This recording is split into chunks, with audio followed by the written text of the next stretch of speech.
Hi, and welcome to another Memory Keeping Monday. I'm Garden Girl Jen Gallagher, and today I will be showing you an 8.5 by 11 layout in which we will do a theme layout as well as use florals on our layout. This month we had the option of choosing between using florals or using the theme My Favorite Place, and I decided I wanted to incorporate both. So to start the layout, I have an 8.5 by 11 sheet of red cardstock, and I have a white sheet of cardstock around the top of which I have stitched with red sewing thread. Just a quick tip about when you're using sewing thread is that if you look on the back, my bobbin thread is actually white. Now that is totally lazy and totally cheating, but if you want to change colors in your sewing machine, just change the top thread and don't worry about white bobbin thread. So that's the cheater's way of adding some color. If you're more of a perfectionist, you can of course have the same color bobbin thread, but it actually really doesn't show, and so don't feel like you have to change it. So we're going to go ahead and attach that to the top here. Now the first thing I want to do is I want to do some stamping, and I have this Studio Calico number stamp, which I was so excited to get. I don't know what it is, but I just love typography and just the look of numbers and letters. So we're going to go ahead and ink this stamp with some tan stamping ink. And I usually use a dye-based ink.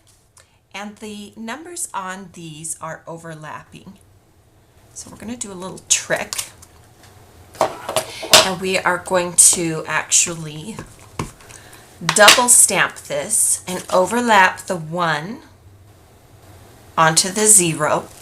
And then we'll come back and overlap the 0 onto the 1. So let me show you what it looks like stamped. Because it's a repetitious design, it's very easy to do this, and my placement doesn't have to be exactly perfect.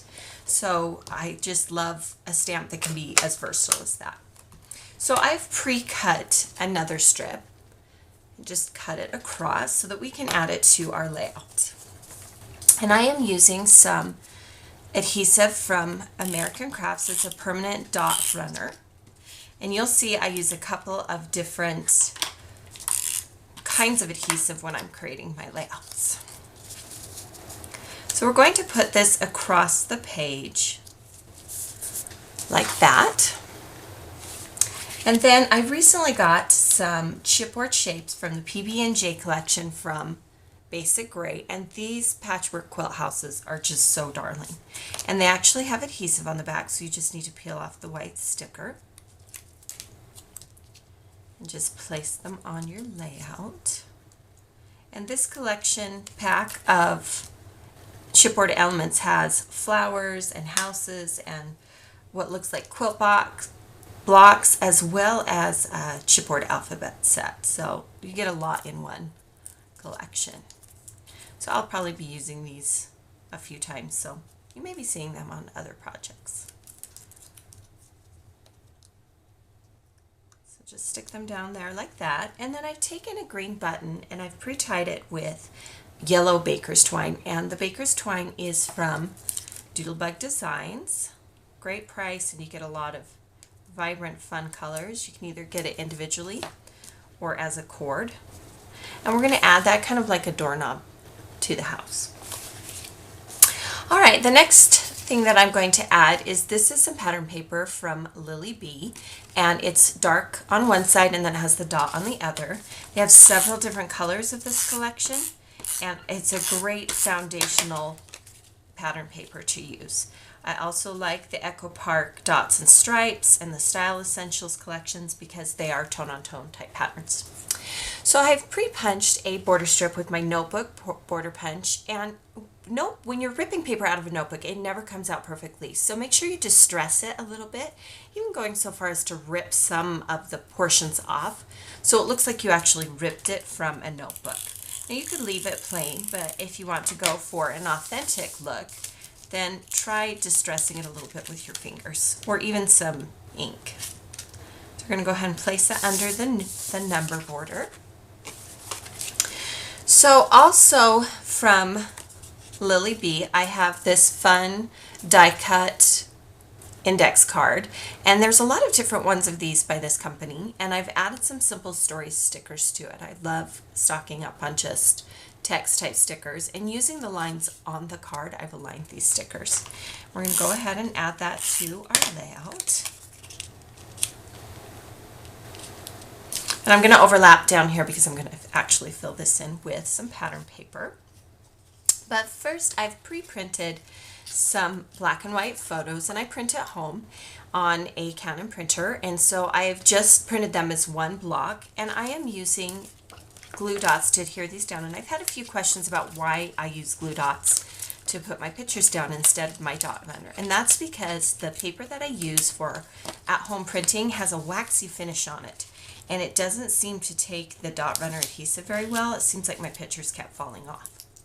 So true to form, I have some tan photo corners that I'm going to add. These are from Canson.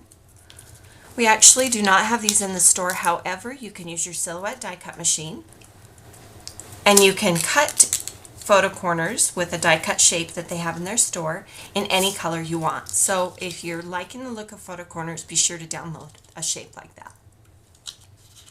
So I love craft. It's probably my go-to one. I also have some white ones and some black ones that I keep in my stash. So this layout is kind of my favorite place is anywhere that my kids are, and this marks the 5th anniversary of my son's passing. My son had cancer, and unfortunately we lost him just a few years ago, and there are times when I feel like I can document his story, and there are other times where I'm just not in that place, and so I give myself permission to do layouts about my son when I'm ready. And I suggest that you do the same if you have a particularly difficult topic. This journaling talks about how my favorite place is anywhere where I could hear him laugh or get a hug or tell him I love him. Sometimes a place has more to do with the people than it does with the physical place. So we'll go ahead and add the journaling to the bottom of the page, and I've pre-printed that journaling, and that is actually a 2-piece font. It's called 2-Piece Task List. Probably one of my favorite go-to fonts. And then I have a die cut leaf shape that we're going to go ahead and adhere to the layout because we're going to add some florals, and I want to layer the florals on top. So you can use a dot runner like this, or else you can use a Martha Stewart or a Zig glue pen, and you paint the glue onto the shape. This is a particularly good adhesive for really tight things because it's like a pen tip, so it's very fine. We're going to go ahead and adhere that and overlap a little bit. And then this Love Lives Here chipboard accent piece is from Little Yellow Bicycle. It's from their family collection, so I thought that was kind of appropriate. And we will go ahead and just adhere that right there, and we're going to overlap that die cut shape. And then this is a button, a chipboard button. So notice I've used a regular button here and a chipboard button here. This is also from the Little Yellow Bicycle collection, and it's tied again with that yellow baker's twine from Doodlebug, and we'll just put that in the center where the O is. So look for ways that you can layer and replace items. So I have some white flowers from Prima, and I'm going to add them to the page. Now I'm going to use them as white, but in just a second I'm going to show you how fun it is to alter florals. So I've just overlapped them there. So before I show you the finished layout, I want to show you how you can alter florals. So you're going to need a protective surface. This is one, as you can see, it's been used. This is a kind of a vinyl feeling surface, and this is the Prima flower package, and we'll just pull one off and put it on. Now if you have a collection of mist or ink, this is Mr. Huey's Schoolhouse, it's a red. Look how you can quickly alter the color of your flowers, especially if they're white. Now obviously you want them to dry, but I instantly have a red one. Some other fun things you can do is you can take background stamps or sentiment stamps and you can stamp directly on. I would suggest a dark black ink such as StazOn.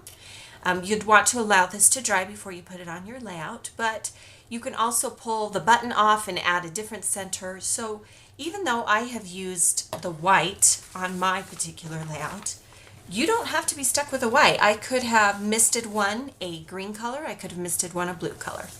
So thank you for joining me for Memory Keeping Monday. All of the supplies are listed along with the layout on the two-piece website. Be sure to visit us next week for the next Memory Keeping Monday video.